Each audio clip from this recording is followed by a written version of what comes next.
Hira Basil. I love to be called Designer Chi. I'm a brand and product designer, and I will be your host for this panel session. And we have amazing panelists here today that will be sharing insights on this amazing topic, which is from attendee to being a builder, the deep dive into career reinvention and product building in today's tech landscape. How many of us attended Devfest last year? Just raise your hands. Amazing. So we are going to have a session where we'll talk about not just being an attendee, but also becoming a builder of amazing products. All right, so I'll be calling our panelists. And please, when I call their bio, I would indulge us to put a round of applause for them, as we'll be calling them upstage. Okay, so the first here on my list is Miss Gloria Johnson. Please, can we put our hands together for her?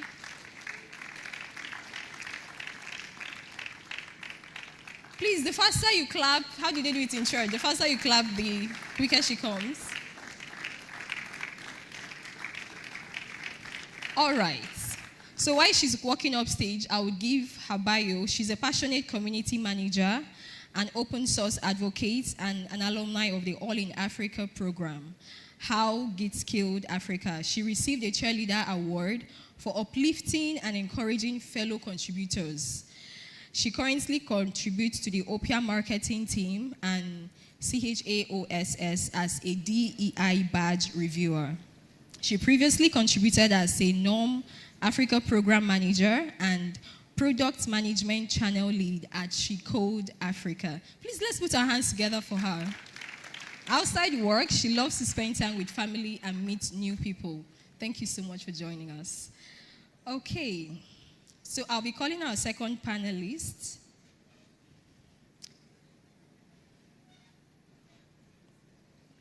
Okay, so I'll be calling our second panelist. His name is Mr. Joseph Owonwan. Did I spell it correctly? Please, let's clap for him. While he comes up stage, I would read his bio. Joseph is a skilled software engineer with experience with contributing to mission-critical projects at the United Nations. Please, let's clap for him. He has played a key role in implementing behavior-driven development practices to build secure communication tools for global NGOs, including FCTC, and he's a high-performance data dashboard builder for UNHCR. With a strong proficiency in JavaScript and expertise in React, Mr. Joseph specializes in crafting user-centric, scalable solutions that blend technical precision with thoughtful design. Please, let's put our hands together for Mr. Joseph. Thank you for joining us. I'll be calling our next panelist. His name is Mr. Ashford Etela. Please, let's put our hands together for him. Please, the faster you clap, the faster he comes up stage. I would read his bio while he walks up stage. Mr. Ashford is a professional animator, motion design artist, illustrator, voice actor, and animation instructor. He has handled numerous content development projects for individuals and corporate organizations all over the world. Mr. Ashford is currently helping to grow and develop the creative ecosystem in Nigeria, having trained over 100 animators. Please, let's put our hands together for Mr. Ashford. He has trained motion designers, voice-over artists since 2018, some of who have launched their professional careers in digital content creation. We're so excited to have you join us today, sir. Please, let's put our hands together for him. Okay, I'll be calling our next panelist. Her name is Susan Odurinde. Please pardon me. I hope I pronounced it correctly. Please, let's put our hands together for Susan Odurinde. Amazing. While she walks up stage, I would read her bio. Susan Odurinde is a career coach, an IT consultant, and the founder of Cactus Tech, where she helps individuals transition into tech and position for global opportunities, while also supporting schools with ICT, infrastructure, training, and technology solutions. She also leads strategic products as country director at Lighthouse, a teen-focused initiative that uses music, art, and education to drive social impact across Nigeria. Drawing from years of experience in IT operation and project management, Susan has supported individuals and organizations to leverage technology for growth. Her work spans community development, career coaching, and IT consulting. Please, let's put our hands together for Susan Odoridi. Thank you for joining us. Okay, I would call our last panelist for today. He's the last but not the least. Mr. Akumar Isaac. Please, let's put our hands together for him. While he walks up stage, I will read his profile. Mr. Akumar Isaac is a full-stack engineer and a tech founder with over 7 years of experience building scalable web, mobile, and back-end systems. He specializes in turning complex ideas into practical, user-focused products with expertise in real-time applications, workflow automation, and high-performance architecture. He currently leads engineering for community-driven and productivity-focused platforms, and he is passionate about using technology to solve real problems and inspire innovation. Please, let's put our hands together for Mr. Akumar Isaac once again. Thank you so much for joining us. All right, so we would start our panel session. Can you please confirm the mic that you can? Okay, awesome. Thank you. All right, so the theme of this panel session, like we all know, is around not just becoming an attendee at Devfest, but also building products. And up here on stage, we have founders, we have people who have built amazing products over time. So we'll just be asking us a few questions. And also, if you have questions in the crowd, you can write your question and pass it to the volunteer, and we would answer in real time. Okay, so we would start from, I think we should do ladies first, right? Should we do ladies first? Should we do ladies first? Awesome. Okay, so please, could you pass the mic to? Okay, can we please know your name? My name is Gloria Johnson. Awesome. It's really nice to meet you. So I just have a very little question for you. So my first question for you is, here in the crowd, we have beginners, people who are just starting out their career in tech, right? So I would love to know, what are the biggest misconceptions that beginners have about contributing to open source? Some people don't even know what open source is about, so can you just throw a little light on that? Okay, so to provide a bit of context for anyone hearing about open source for the first time, open source refers to softwares or projects that the source code is publicly available. Anyone can take a look at it, make adjustments, contribute to it, right? However, the biggest misconceptions I think beginners have is people feel open source is only for developers who write code. And then even new developers at the start of their journey feel like, oh, I can't contribute to open source because I'm only 3 months into my journey. So I feel like that is a really big misconception that I would like to clear. Anyone can contribute to open source, regardless of your skill sets, your skill level. You can write documentation, you can create content, you can contribute design.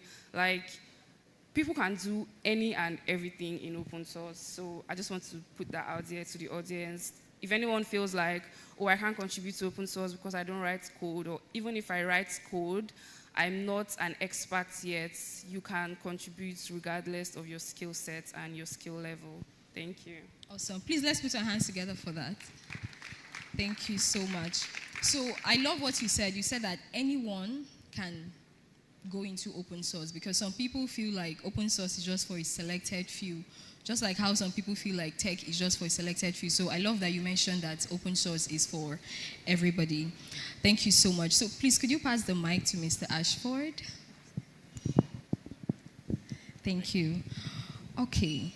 So my question is around how to reinvent, to not just become an attendee, but becoming a creator in the creative space. So I know here in the crowd we have designers, there are some persons that want to start a career in animation and all of that. So my question is around, how did you leverage on events such as this, networking, to build a product such as Toon Republic Studio?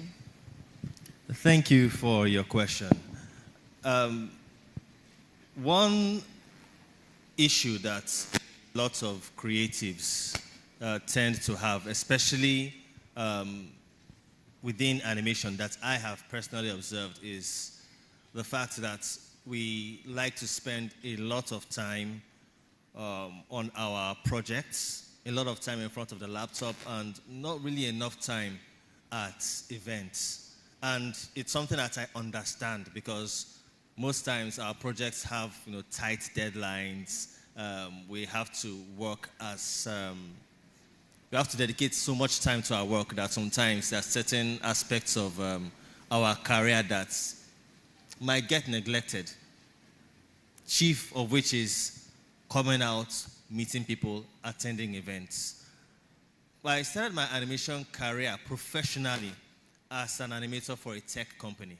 And of course, a lot of the animations we were doing were tailored towards the solutions provided by that tech company. It was time consuming, so of course we spent a lot of time on these projects. And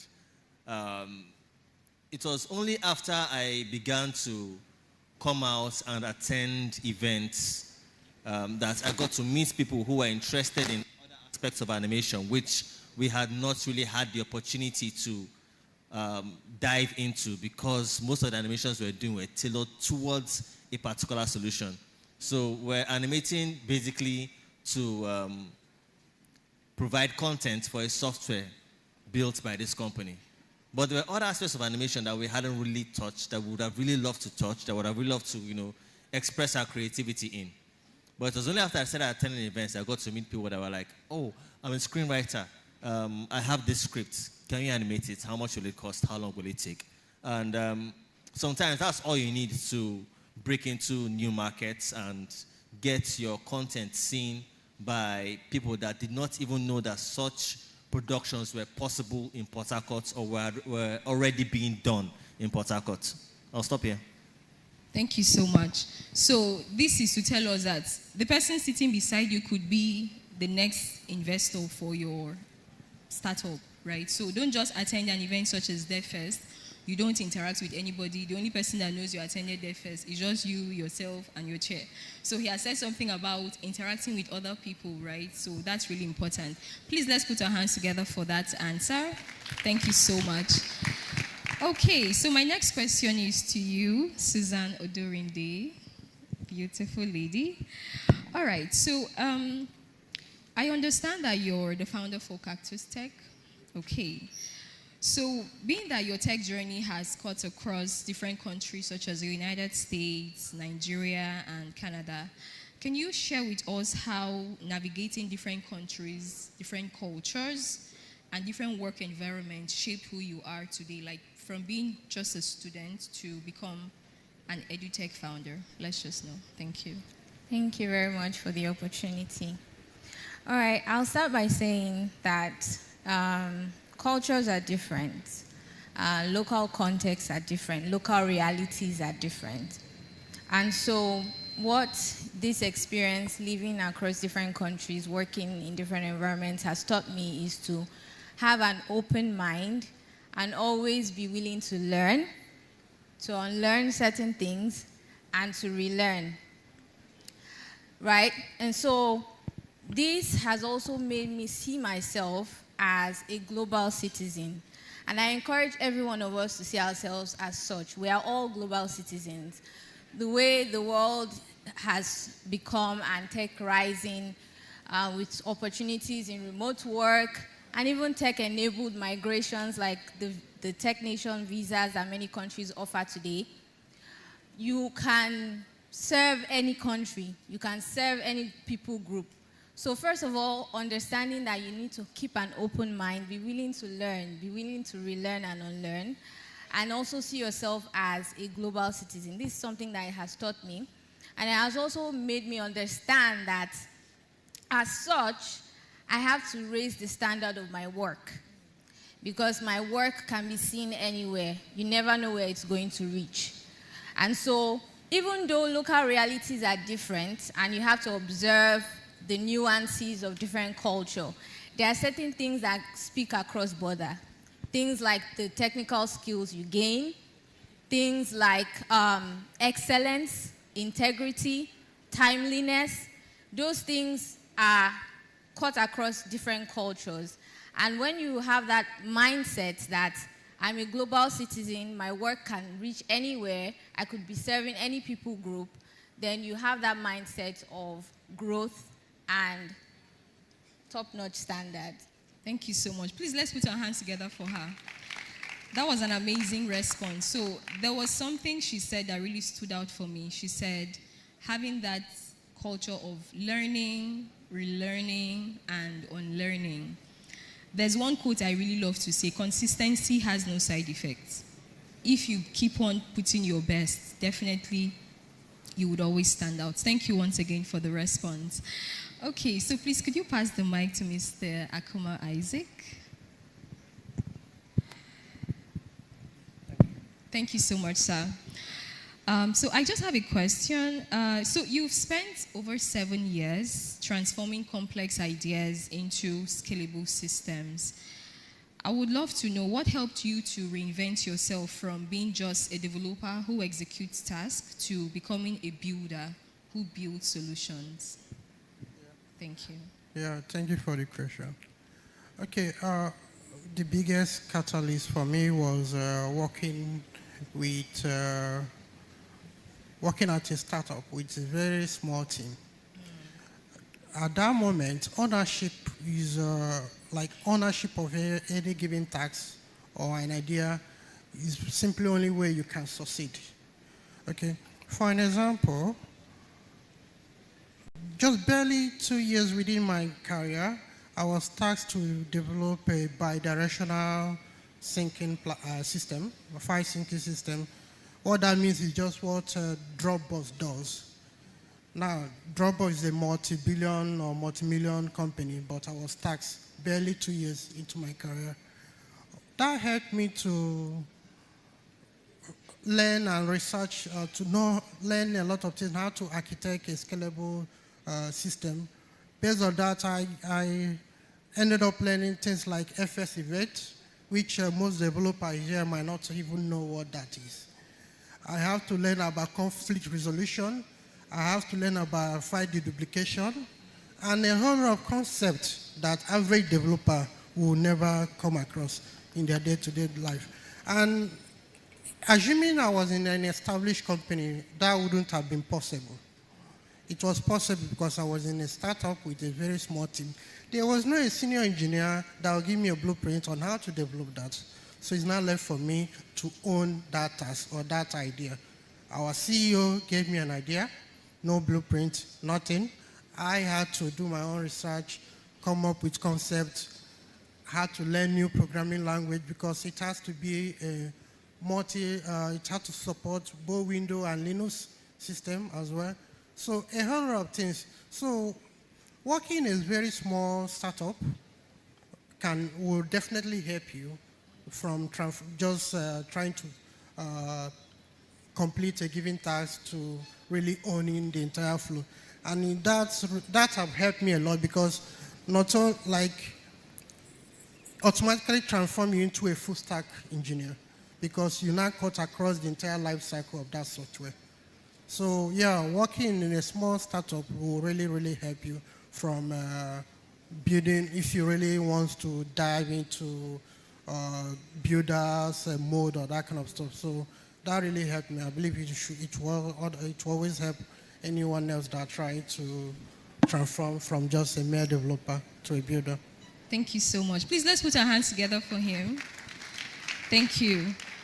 So there was something you said, and I think I really picked on that, which is not seeing challenges as something you cannot overcome. So the fact that you just started working in the company and you were asked to build a product such as Dropbox, so that was a challenge, but you still overcame the challenge. So if you're here in the crowd and your friend is building a product, even if it's a small product, join your friend and believe in your friend. Because what if your friend makes the billions of naira, right? So don't just see challenges as unsurmountable, because every challenge is surmountable.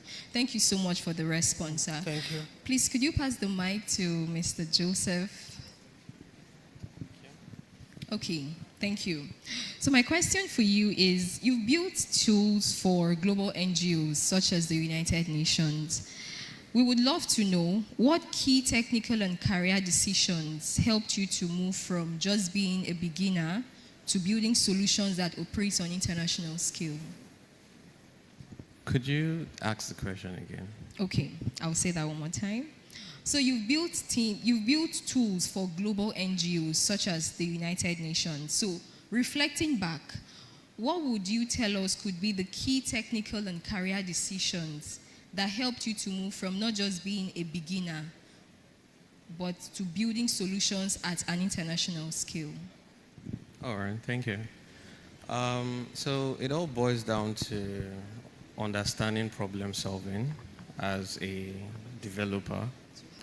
So ideally, what we do most of the time is trying to understand the problem before we solve the problem, right? And solving the problem obviously involves writing code. So during the course of my career, right, just like he said, you are faced with different challenges at every single point, right? And for me, my motivation for the most part was simply understanding, like, my curiosity for knowledge, right? So whenever there's like an issue or a problem that I don't understand, I'm always curious. So how does Facebook work? How did they achieve this, right? So during the early days of my career, starting from HTML, CSS, JavaScript, I would often go to, while learning from W3 schools, for example, I would often go to websites, and half the time, when I see something that I can't do, I'll just simply look around. So it's easy for web front-end engineers from one perspective, because you could, open your browser and get a sense of how they solve the problem, at least from a design standpoint, right? Now, on the JavaScript side, which is mostly the programming side, it's a little bit more, difficult, right? So that was basically it for me. So if I see something, I have to look through the code, understand it, and then try to replicate it, right? In a nutshell. So when I got into the UN, the computer science, or the UNICC, which is basically the United Nations International Information Computing Center, right? So what I worked on was also on the front end, right? And for the most part, we're tasked with simply building a dashboard for keeping track of the tobacco movement, right? But this is like a sub-project of WHO, which is World Health Organization, right? So this app was unlike anything I'd done before, but the core concepts were simply the same. Initially, if you're building like a small app, you don't often care about security. But in this case, I knew that information has to be moved from A to Z, right? But unlike simple apps, you don't get to encrypt them. So I had to learn how to encrypt data, right? And how to decrypt data when it gets to the destination. It's core concepts. Does that answer the question? Yes, it does. Please, let's put our hands together for Mr. Joseph. Thank you so much for the response. So there was something you said, and I know we have said it, but I'll just buttress on it again. Having problem-solving skills. Because as someone in technology, the reason why technology is in existence is to solve problems, right? So imagine people who are just at the back seat. They can see what's happening here because there is a projector. Technology is solving problems. So there was something else you said about curiosity. And there's this quote my mentor usually says. She said that curiosity killed the cat. You're not a cat, so ask questions. Please, let's put our hands together for ourselves. Thank you so much. So I have a question for you, Gloria Johnson. Please, could you pass the mic to her? All right, so many of us here, they are starting out a career in open source, and it could feel intimidating to some persons here, for beginners specifically. So based on your experience as an open source contributor, can you tell us what practical steps that someone here in the crowd can take home today that can help them make their first contribution in open source? Okay, thank you for that question. Practical steps newcomers or beginners can take when starting out in open source is first identify what you want to do. Earlier today, during the Women in Tech breakfast, they mentioned something about niching down. Yes, so it's important to identify what you want to do in open source. It could be a skill that you already have, but you're not actively contributing to open source. It could also be a new skill you want to learn. For example, developers that want to start technical writing, or want to start writing actively. So when you've identified the skill that you want to contribute to open source, the next step you can take is picking a project. Now, for beginners, this is a bit tricky because what projects do they want to contribute to? How do they find the right projects? Once again, when you've identified the skill that you want to contribute to open source, you can search on Google, or on GitHub, on GitLab.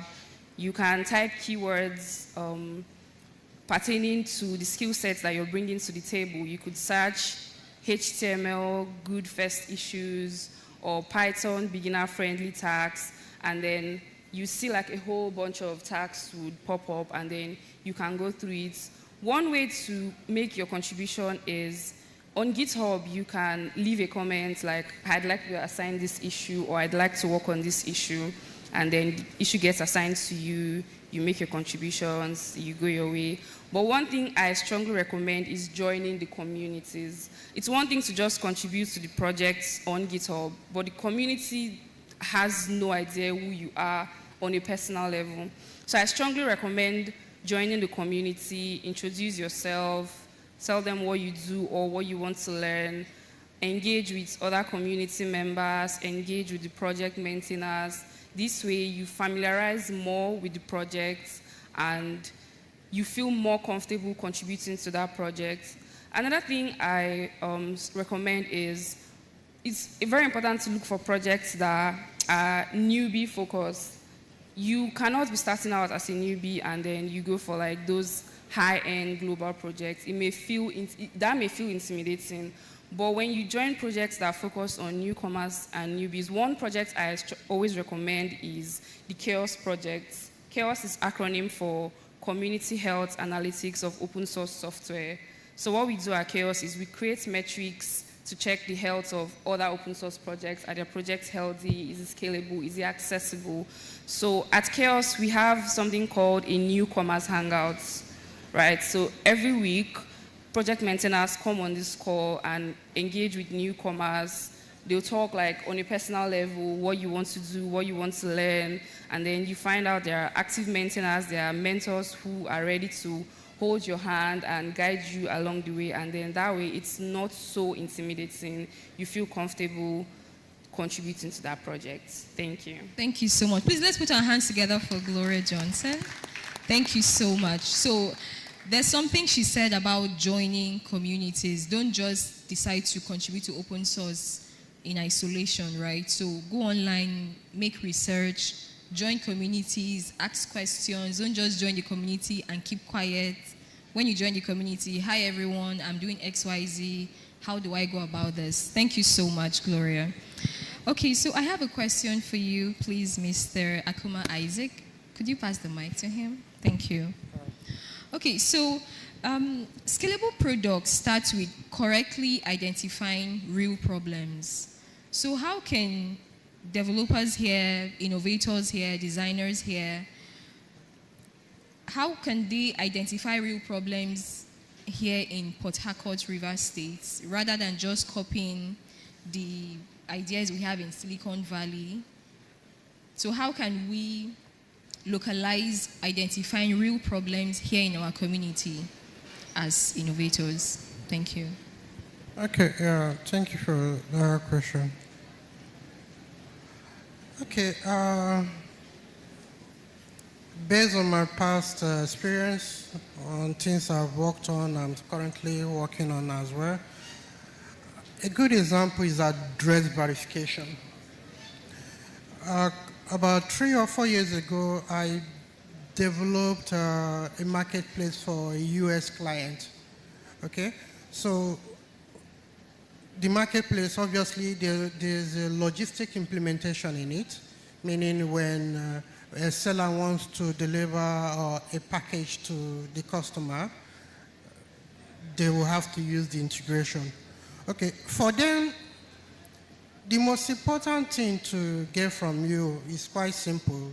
Your state, city, address, the street address, and postal code. That postal code is the integral part of the entire stuff.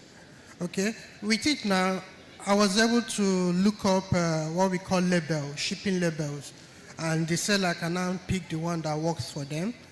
And once it's ready, the courier, DHL, and other can easily pick it up and deliver to the customer. That was straightforward. Now, for trying to replicate the same thing over here, in my neighborhood, my street has 2 names. There's the official government name, there's the posh name. Now, if you get to our street, you'll see the posh name. If you open Google Map, you'll see the official name. If you ask anyone within my neighborhood, they will tell you the posh name. So, if you use the same pattern, number one, we don't have any functional postal code here. It's only the postal code one because Google always asks me. I think, is it 500 and something, one, whatever. That's the only one I know. But we don't have any functional address identification here in Nigeria. Okay, so if I try to copy that, it obviously will not work. Right now, we'll start asking you, where is this thing estate? If you go to Google Map, you will not see anything called it. Every street is now an estate. Okay, you will not see any estate name there because they are not using the official street name. So as you can see, address verification, the pattern we use for US application would not work locally here. So you have to depend or integrate to something like Google Place API to have a defined format which you can now use to build your own platform and can easily trace the route so that your dispatch rider will not be calling back and forth to identify the customer's location. So as a developer or founder of this thing, you have to consider the local context. You need to identify things that work and things that are not working. There's a whole lot of variables that you need to consider. You can't just copy blindly because it is not one-to-one relationship and it will not work. So you need to identify your local, like when you are identifying a problem, you need to have the local context in mind, okay? Don't just copy. You can, without Google API or some other map providers, things like Uber will not work in Nigeria. It will never work because the driver will not be able to locate you. Okay? Even right now, where in my neighborhood, I can't even remember the name. All I know is in Eneka, but it's not in Eneka specifically. But due to the way everybody in Port Harcourt say they are staying in Port Harcourt. But if you go to map, we are not in Port Harcourt City. So things are not like building anything that requires address verification. It will not work compared to copying a Silicon Valley approach and all that stuff. So just try and identify the local context whenever you are trying to solve any specific problem. Thank you. Thank you so much. Please let's put our hands together for Mr. Kuma Isaac. Try and identify local context. You can still solve problems in your immediate community rather than just looking out for the problems happening globally. Thank you so much, sir. Please, could you pass the mic to Mr. Joseph? Thank you. All right. So working in the United Nations requires having strong security standards. So the theme of Devfest this year is around building secure, scalable AI solutions that are safe for our community. So being that you worked in a community or in an environment that is as highly secured as that. How can early stage developers here in the crowd start learning how to build safe and secure web products, even if they are just building simple apps? Thank you. All right. Thank you for the question. Yeah. So I think when I started, right, the coding was the easy part. The hosting was the second problem. Security was the third problem.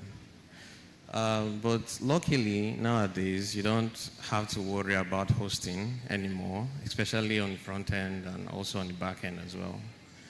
So the good thing is early stage, like enthusiasts, they don't exactly need to worry about security at the, say, cloud level or the network level.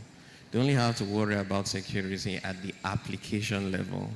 So that basically means that if your app is working, you just have to ensure that your app works exactly as you intend it to be, right? So a bunch of hosting platforms nowadays, especially AWS, Vassal, and a bunch of others, right? They've basically inherited the security burden, right? So if you write code now, you could just, at a few clicks, deploy that code and simply get live preview. So the hosting problem, to a significant degree, actually to like 70% of it is solved. The security as well, for every other level except the application level. So it simply means that, well, there are security standards that you should follow, right? Which is, if you could search for OWASP. That basically comprises everything about security for both the web, for the web environment as well. So that's basically it. It's like you don't have to really stress yourself about security. You have to solve the problem first. Again, you solve the problem, and then you can secure it at a later time. Awesome. Thank you so much. Please let's put our hands together for Mr. Joseph. So it's important to understand security protocols so you know how to build a safe and secure application. Please let's pass the mic to Mr. Ashford. Thank you. All right, so my question is around AI. Our big daddy, AI. So AI is now generating images, animations, and voiceovers. So how can African animators and content creators here in the crowd reinvent their roles and still remain relevant in an AI-driven landscape? Thank you. You know, I was hoping you would ask this question. I'm glad you did. In 2024, I was working for a tertiary institution, and we were asked to ensure that we integrate AI into our workflow. What were we doing? We're producing videos, educational videos, which were going to be available for their students to learn with. And in order for us to increase our productivity, we were asked to integrate AI into our workflow. And at first, we were excited with the AI tools we were learning and with the new abilities we were getting. But after a while, we began to get afraid that now that the company we work for is able to achieve all of this within this short time, would they really need 20 of us? With 5 of us, all of this work can get done. So we're afraid that, very soon we would lose our jobs one by one. Well, eventually, some did leave, some left of their own accord, some were laid off. It was one kind of period. Not necessarily because of the AI issue, but because, a lot of other things were happening. Dollar went up like crazy and a few other things. But long and short of the whole story, people got laid off. And at first, people were like, what we were afraid of has finally happened. AI has taken over our jobs. But then, other people came to the realization that even though AI has taken over some of our jobs, AI has also provided an opportunity for us to generate income without needing these conventional jobs. So it was more like, I won't call it double-edged sword, but I'll call it something that came with threats and opportunities at the same time.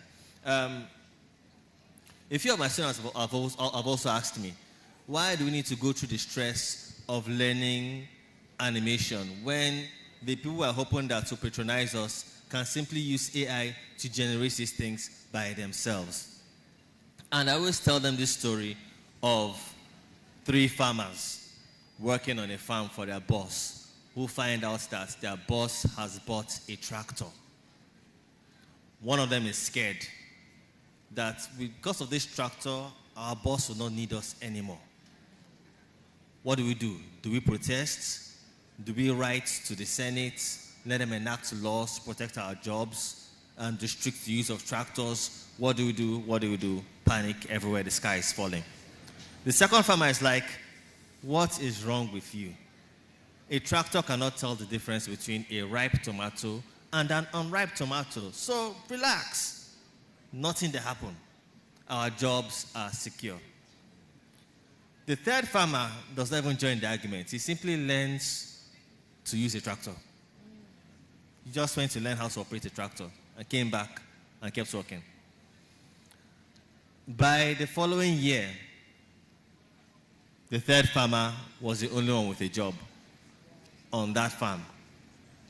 What am I saying? I'm not trying to scare anybody, but I'm saying that, the thing about this particular analogy I gave is a tractor driven by a farmer on a piece of land will give you different results from a tractor driven by a taxi driver on that same piece of land. So AI is not there to scare us. It's there to actually empower us. Armed with the principles of animation, armed with the principles of design, armed with the principles of art, armed with the principles of cinematography and filmmaking, you will still produce content that will stand out using AI.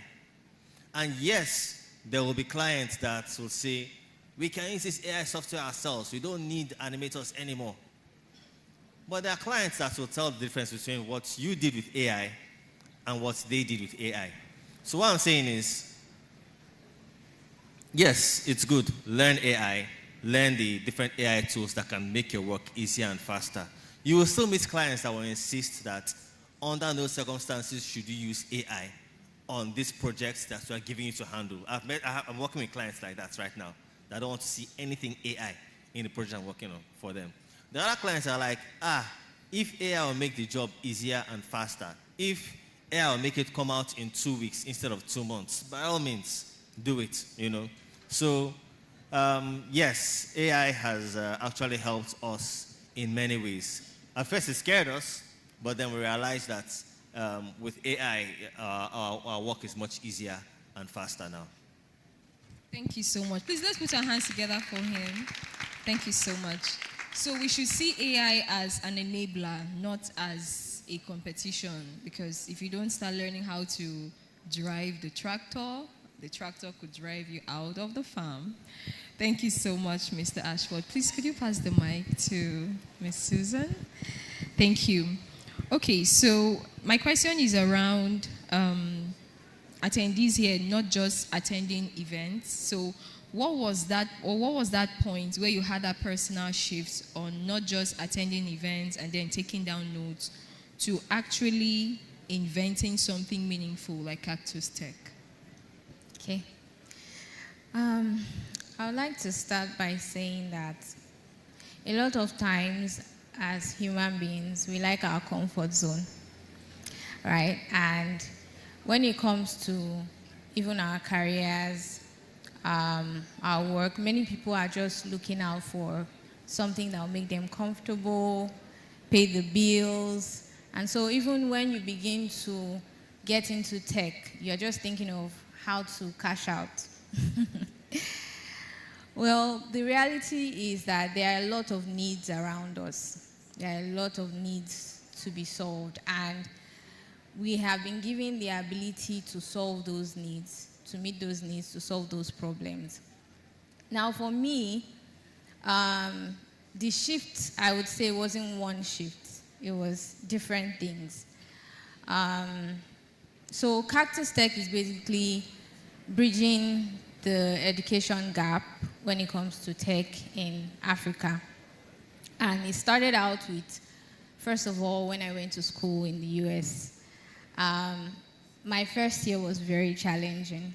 I was coming with a very different experience in secondary school as opposed to most people I met there. And I really applaud GDG for involving secondary school students in this as well. Back then, there weren't things like this happening. And so I struggled, right? And that was the first eye-opener for me, that this is something that could be solved. So I saw a need.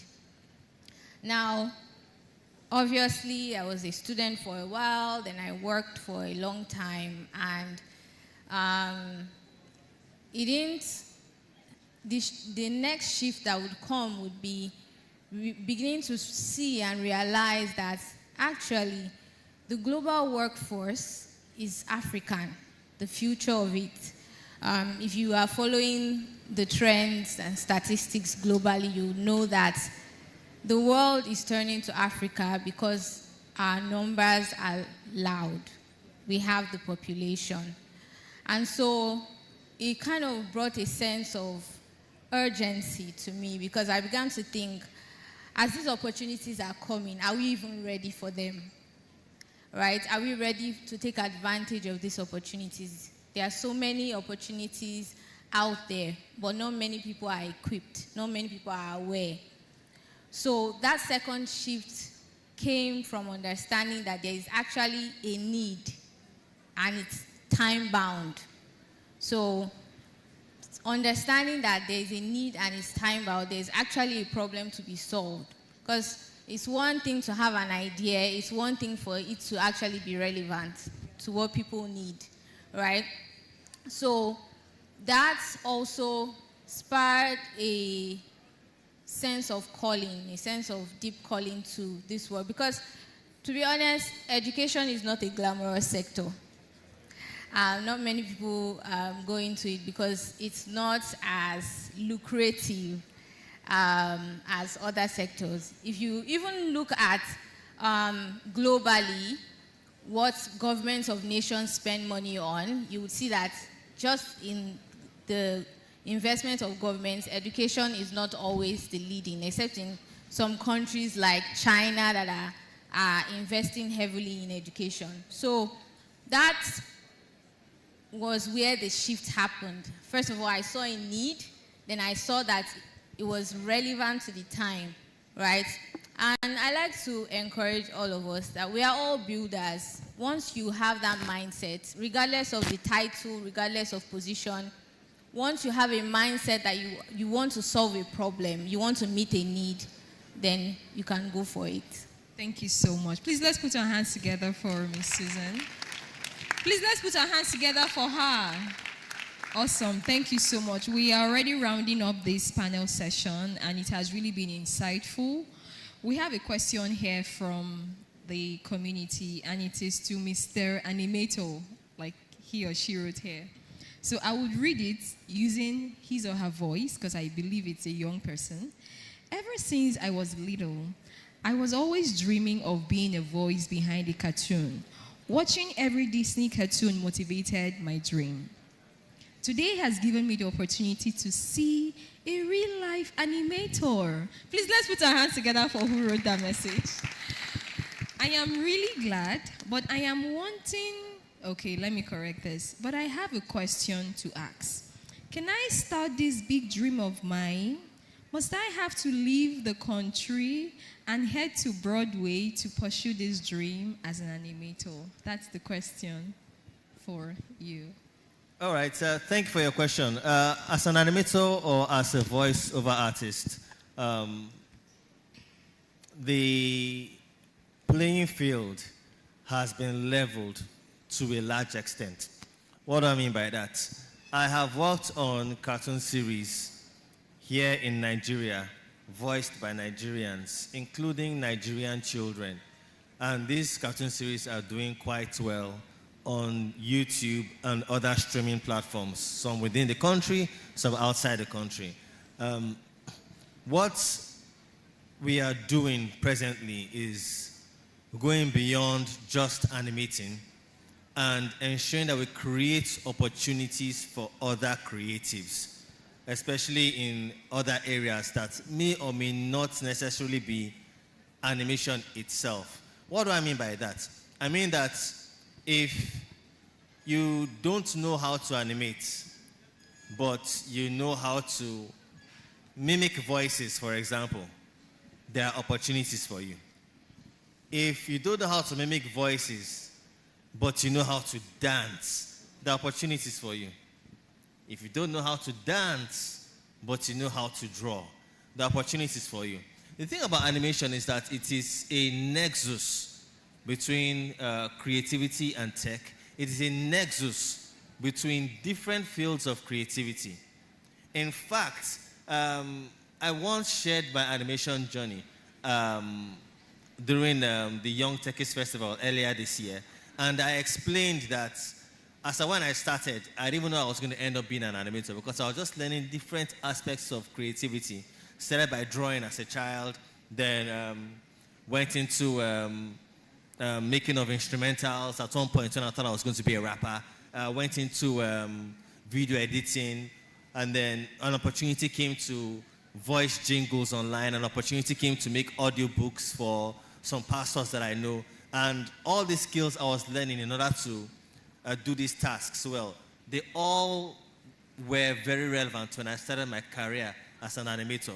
And because of that, I can tell that with any form of creativity you have, there are opportunities for you in the animation industry. So even as a child that wants to voice characters, yes, you are highly welcome. We are looking forward to meeting you and working with you. With your parents' consent, of course.